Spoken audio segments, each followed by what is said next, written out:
జై శ్రీమన్నారాయణ. సుదర్శనవాణి పరిపూర్ణ వాస్తు. వెడల్పు తక్కువగా ఉండే గృహాలు చిన్న చిన్న ఇళ్ళకి లిఫ్ట్ అనేది ఏర్పాటు చేయడంలో చాలామంది సందేహపడుతూ ఉంటారు. ఇక్కడ మనం ఒక లిఫ్ట్ బొమ్మ చూస్తున్నాం. లిఫ్ట్ చూడండి, ఒక ఇమేజ్ పెట్టాను. అది బాల్కనీ వచ్చేసరికి 3.5 feet ఉంటుంది. వెడల్పు 2 feetలో లిఫ్ట్ వచ్చిందనమాట. డెప్త్ వచ్చేసరికి 5.5 feet దాకా వస్తుంది. వెడల్పు లోపల లిఫ్ట్ కొలత 2. మనం లిఫ్ట్ని కనుక సంప్రదిస్తే లిఫ్ట్ మ్యానుఫ్యాక్చర్స్ని 5 feet ఉండాల్సిందేనండి, వెడల్పు 5 feet బాల్కనీ డెప్త్ రాదంటారు.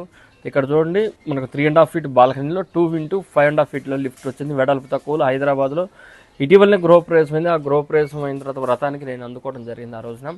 సో కాబట్టి అతి చిన్న గృహాలకు కూడాను బాల్కనీస్లో మనకు 3.5 feet బాల్కనీ ఉంటే చాలు, అద్భుతంగా లిఫ్ట్ ఏర్పాటు చేయొచ్చు. అంతేగాని లిఫ్ట్ రాదు అనే సమస్య అనేది లెక్కలేదు. ఇట్లాంటి మోడల్ లిఫ్ట్ నేను 8 years బ్యాక్ కూడాను మోదీపట్నం దగ్గర అత్తాపూర్లో ఒకరికి వేసి ఇచ్చినాము. బ్యాంక్ ఎంప్లాయ్ అయినా అద్భుతంగా ఉంది. ఎప్పటికి కూడాను ఫాలో అవుతూనే ఉన్నారు. కాబట్టి గృహ నిర్మాణాలలో లిఫ్ట్ అనేది ఈ మధ్య కాలంలో తప్పనిసరి అవుతూనే ఉంది. ప్రతి వ్యక్తికి ఫస్ట్ ఫ్లోర్, సెకండ్ ఫ్లోర్.